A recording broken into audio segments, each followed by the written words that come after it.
Something is happening on the balconies and patios of people who stopped waiting for garden space.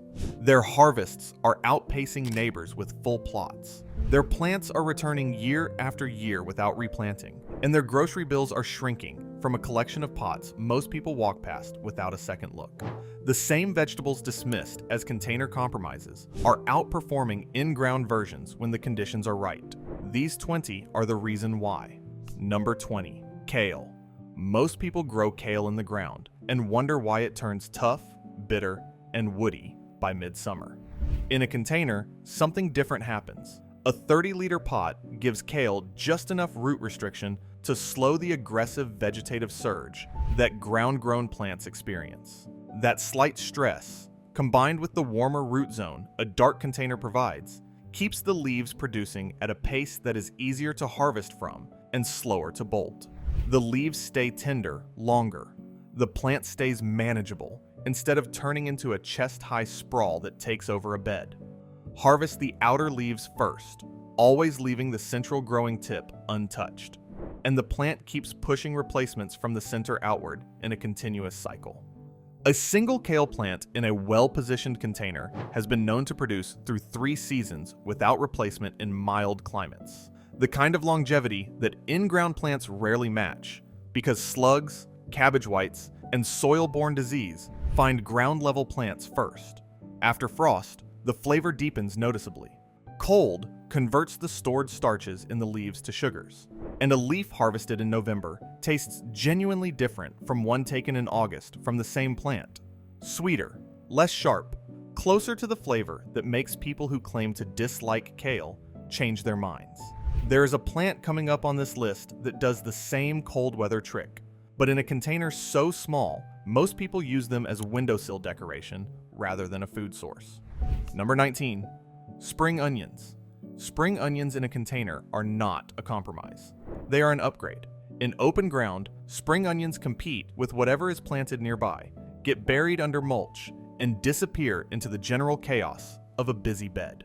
In a container 15 centimeters deep and 40 centimeters wide, they are visible, accessible, and productive in a way that in-ground growing rarely achieves for such a small plant. Sow thickly, at 2 centimeter spacings, rather than the 5 centimeters most seed packets suggest, because you are harvesting young and progressively rather than waiting for full maturity. Pull the largest plants first, leaving the smaller ones to fill the gap, and the container stays productive for weeks longer than a single sowing would suggest.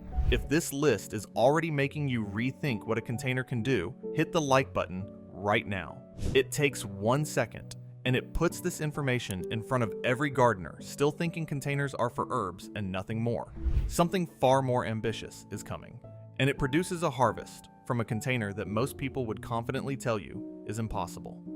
Number 18. Potatoes. People hear potatoes in a container and assume the yield will be laughable. It is not. A 40-liter fabric grow bag, filled progressively using the earthing up method, regularly produces 4 to 6 kilograms of potatoes from a footprint smaller than a dining chair. The fabric bag is not decorative. It breathes in a way plastic cannot, preventing the waterlogging that rots tubers in poorly drained containers and allowing the root zone to stay oxygenated through the growing cycle. Start with 15 centimeters of compost in the base. Plant 2 or 3 seed potatoes on the surface. When the stems reach 20 centimeters, cover all but the top 5 centimeters with more compost. Repeat until the bag is full. Every buried stem section develops additional tubers, which is why the progressive filling method dramatically outperforms simply planting and leaving them alone. Early varieties like Rocket and Swift finish in 60 to 70 days.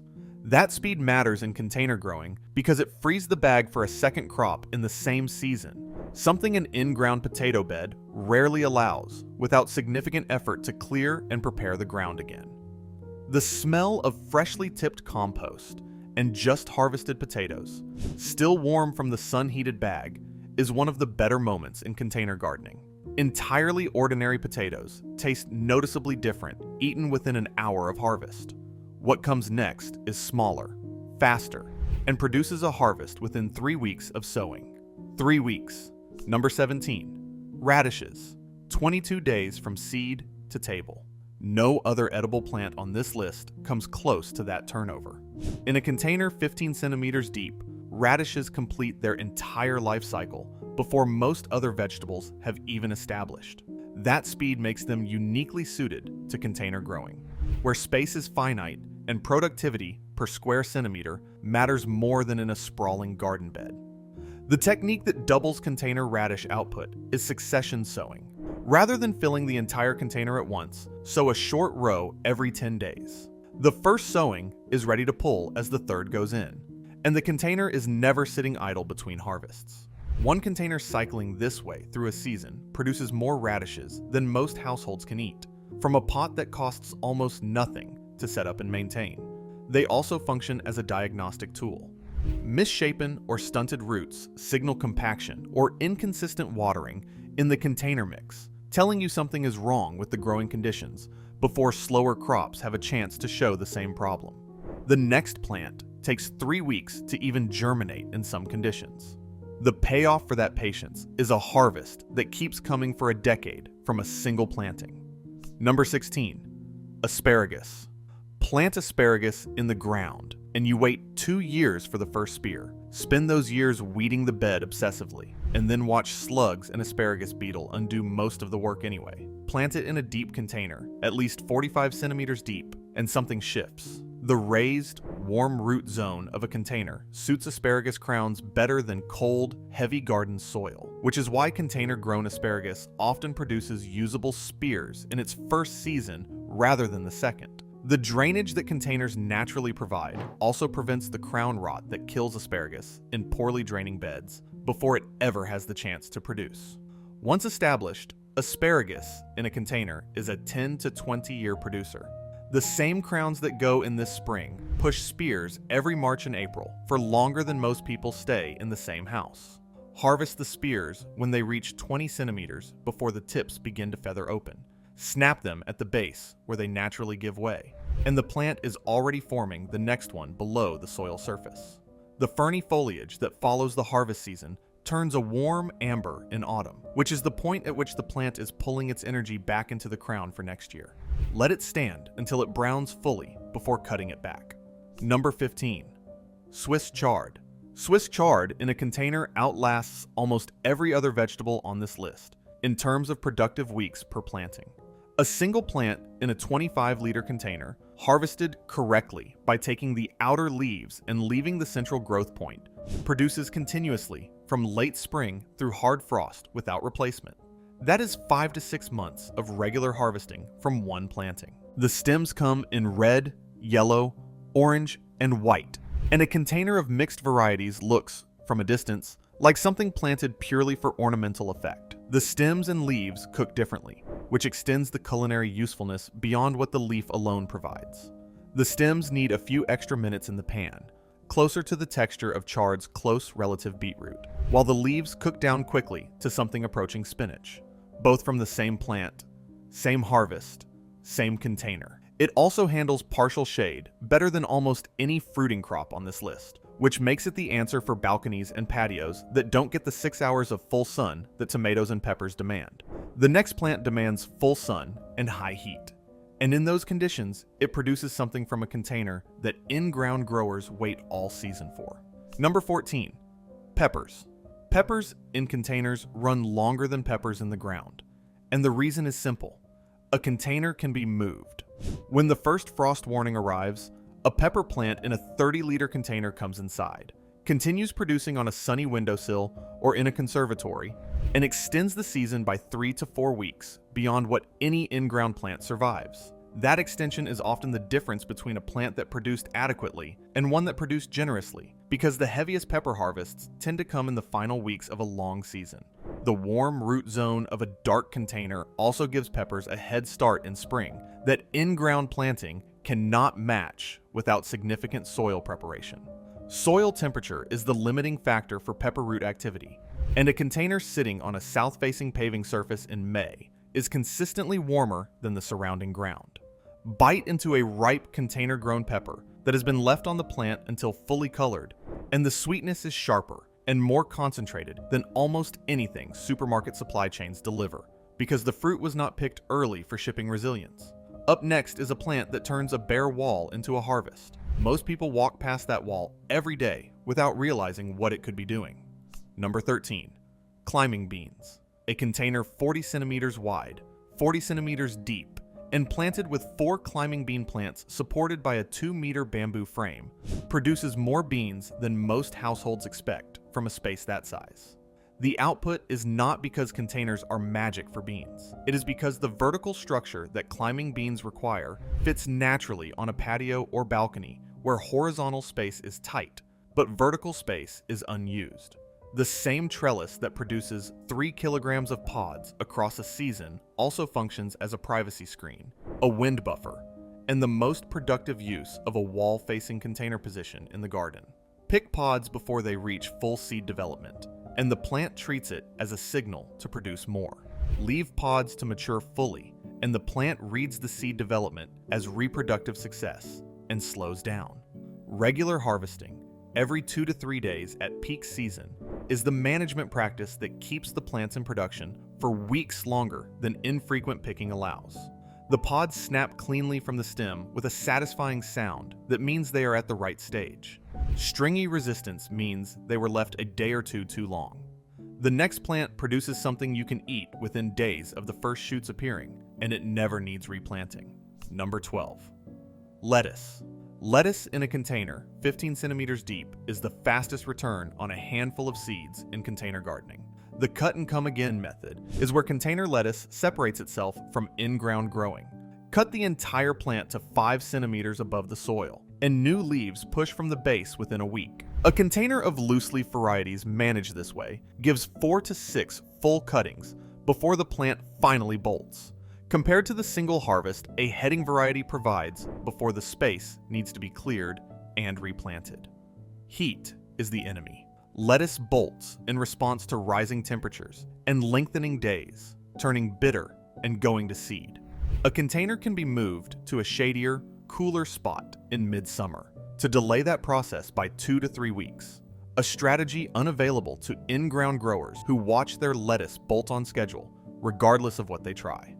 The difference between lettuce, grown slowly in cool conditions, and lettuce pushed fast in heat, is significant at the table. Cool-grown leaves are thicker, crisper, and hold their texture under dressing, where heat-stressed leaves collapse almost immediately. So far, everything on this list has been relatively familiar. What comes next surprises almost everyone who tries it for the first time.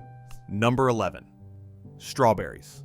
A single strawberry plant in a container produces fruit from a footprint smaller than a dinner plate, and the right variety does it not once, but across multiple flushes from May through September. Everbearer varieties, specifically those bred for container performance like Albion and Seascape, produce 3 distinct flushes across a season rather than the single concentrated June harvest that standard varieties deliver. That spread of production suits the kitchen garden better than a glut that demands jam making to avoid waste. The runner habit that makes strawberries such vigorous ground colonizers in a bed becomes a nuisance in an open garden, where they escape into paths and lawn edges. In a container with defined edges, those runners are easy to redirect into adjacent pots, each one rooting and becoming a new plant within 3 weeks of contact with compost. One original plant becomes 5 or 6 within a season, and each of those becomes the starting point for the following year. Strawberries eaten within 20 minutes of picking are a fundamentally different experience from the ones that spent 3 days in refrigerated transport. The flavor is deeper, warmer, and closer to what the word strawberry is supposed to mean. If you have watched this far without subscribing, now is the moment. Hit the subscribe button, and you will not miss what is coming next in this series. This channel exists to surface exactly this kind of practical knowledge, things the mainstream garden industry has no incentive to tell you. The next plant produces something even more rewarding, and it does it from one of the largest containers on this list, which is why most people underestimate how well it performs. Number 10. Zucchini. One zucchini plant in a 60-liter container is one of the most productive food plants it is possible to grow in a confined space. And most people who try it once never go back to growing it in the ground. A well-managed container zucchini produces continuously from first flowering through to first frost, delivering harvests every 2 to 3 days during peak summer production. That frequency is both the reward and the management requirement. Fruit left on the plant beyond 15 to 20 centimeters grows rapidly to inedible sizes and signals the plant that seed production is complete, which shuts down further fruiting within days. Bush varieties bred for container growing, like Patio Star, stay compact enough that the plant doesn't dominate the entire patio the way standard varieties would. The leaves are still large. A healthy container zucchini is a substantial plant, but the growth is directed upward and outward in a manageable way, rather than sprawling across 2 square meters of surrounding ground. The flowers are edible. Stuff them with a soft cheese and pan fry them lightly, and you have something that sells for several dollars each in restaurants from a plant you grew in a bucket. What comes next is the one container crop most people already know, but almost nobody is growing correctly. Number 9. Tomatoes. Cherry tomato varieties in containers of 60 liters or more produce yields that rival, and in some conditions exceed, what in-ground plants deliver, because the container environment allows the gardener to control the 2 variables that matter most: consistent moisture and root zone temperature. Inconsistent moisture is the cause of blossom end rot and fruit splitting, the 2 most common tomato problems in container growing, and both are preventable through daily checking rather than relying on rainfall. That daily attention sounds like more work, but it also means the gardener notices the first signs of pest or disease activity on a plant. They are examining closely every day, rather than discovering a problem after it has spread through an entire bed. Sungold, the orange cherry variety that produces clusters of intensely sweet, thin-skinned fruit from July through October, is the container variety most consistently described by experienced growers as the one they would never grow out of a container again. The fruit tastes like concentrated summer, a warmth and sweetness that the commercial supply chain cannot replicate because it picks them before that flavor fully develops. What comes next does something that no other plant on this list manages. It produces a harvest you never replant from a container that improves the longer you leave it alone. Number 8. Chives. Chives in a container are as close to a permanent zero-effort harvest as container gardening offers. Plant a clump once, harvest by cutting the entire bunch to within 3 centimeters of the soil surface, and new shoots push up within a week. That cycle repeats indefinitely, without any replanting, any feeding beyond an annual top dressing of compost, or any particular attention. The same chive plant can occupy the same container for 5 or more years, dividing naturally and filling the pot increasingly well as seasons pass. The flowers are edible and produce a mild onion flavor that works directly in salads as a garnish. They also attract pollinators, which matters for every fruiting plant nearby, particularly the tomatoes, peppers, and zucchini in adjacent containers that depend on pollinator visits to set fruit. Snipped over scrambled eggs straight from the container to the pan, the color stays vivid green, and the flavor has a sharpness that dried chives sold in jars never come close to. The next container holds 2 crops at once. Most people only ever take one of them. Number 7. Beetroot. Beetroot in a container is 2 crops in one, and most people only harvest one of them. The leaves are edible from 4 weeks after germination, nutritionally similar to Swiss chard, with the same earthy depth and a deep red pigment that bleeds into whatever it is cooked with. Harvesting the outer leaves progressively while the root develops below extends the productive use of the container without reducing the final root yield, which is ready at 10 to 12 weeks in most conditions. Round varieties perform better in containers than long ones. Detroit and Bolterdy both suit the 30 centimeter depth that most medium containers provide, unlike cylindrical varieties that need 50 centimeters or more to develop properly. Beetroot roasted whole in its skin, then peeled once cool, has an earthy sweetness that the boiled supermarket variety in vacuum packaging does not resemble in any meaningful way. Container-grown beetroot, eaten fresh, tastes like a different vegetable. The next plant has one of the highest calorie outputs per container of anything on this list, and most people assume it needs a full allotment plot to work. Number 6. Dwarf French beans. Bush. French beans in a container are one of the most efficient protein crops per square centimeter available to a container gardener, and they are also among the fastest. First harvest arrives 50 to 60 days after direct sowing in warm conditions. The plants are self-supporting, requiring no staking, no training, and no daily management beyond watering. In a 50-centimeter container with 4 to 6 plants, the concentrated harvest over 3 to 4 weeks delivers 2 to 3 kilograms of pods with a texture and freshness that supermarket beans, picked for shelf life rather than flavor, never match. The technique that extends the productive window is succession containers. Start 3 containers 2 weeks apart, and the harvests stagger across 6 to 8 weeks instead of arriving all at once. 3 containers cycling this way provide near-continuous beans through the warm growing season without any single glut that outpaces the kitchen's ability to use them. The pods snap with a clean, crisp sound at the right stage. That sound is the harvest indicator no chart or calendar can replicate. Next up is the one that benefits most from container heat. And the science behind why is something most gardeners have never been told.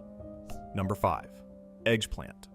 Eggplant, or aubergine, in a container outperforms eggplant in the ground in most temperate climates. And the reason is physics, rather than horticulture. Eggplant is a tropical plant.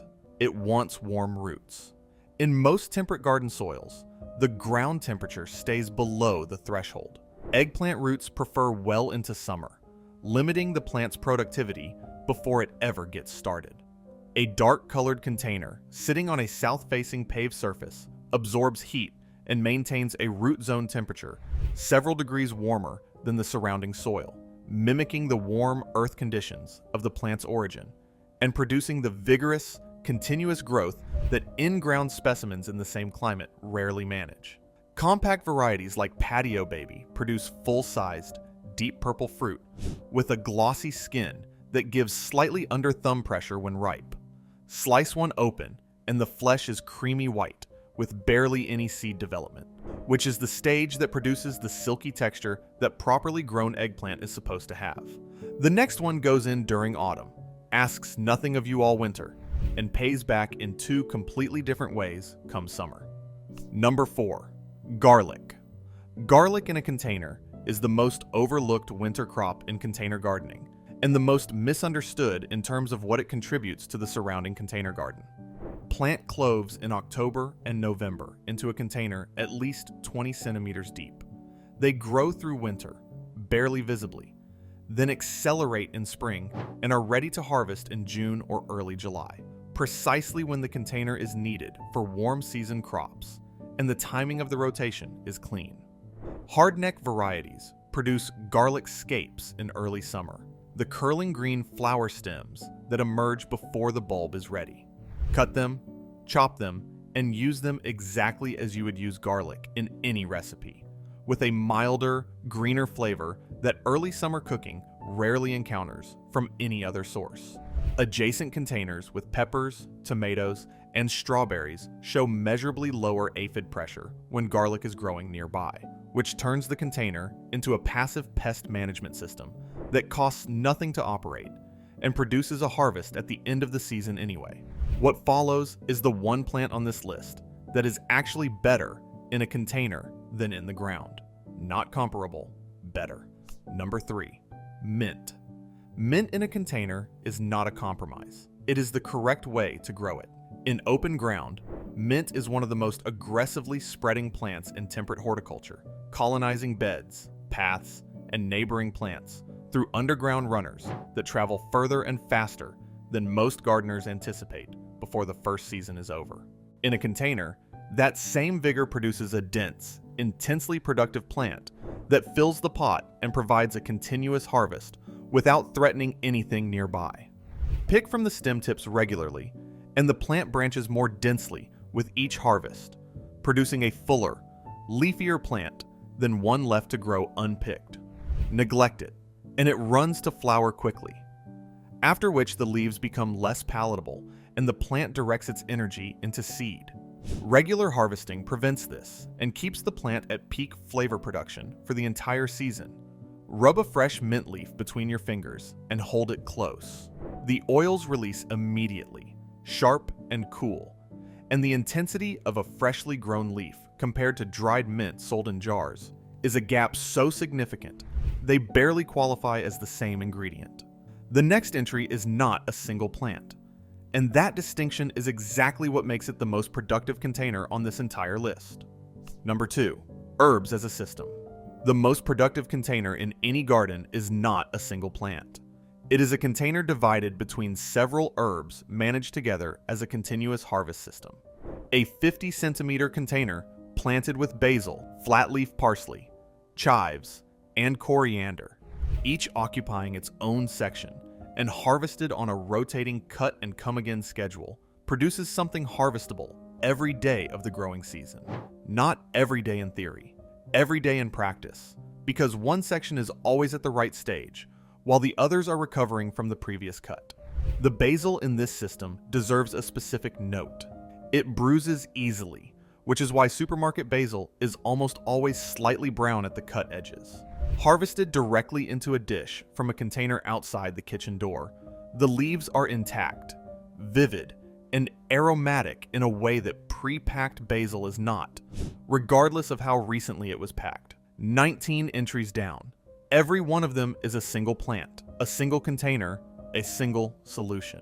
Number 1 is none of those things, and that is the whole point.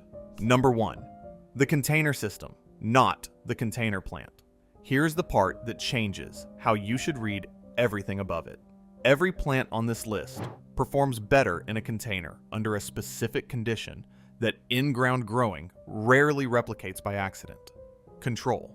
Container growing forces the gardener into a relationship with each plant that open bed growing does not require.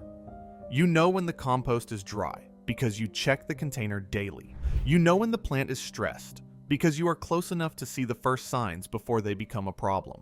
You know when to harvest because the container is within reach of the kitchen door, rather than at the end of a garden path. The reason experienced container growers consistently outproduce in-ground gardeners with similar investments of time and money is not the containers themselves. It is the attention that small-scale, high-visibility growing demands and rewards. A container garden is impossible to ignore in the way a large bed can be left for a week without consequence. That imposed attention is the actual productivity driver. The second thing that changes the calculation is rotation. A container emptied after one crop is a container ready for another within hours. The same 40-liter pot that grew garlic through winter grows zucchini through summer and grows overwintering salad through autumn.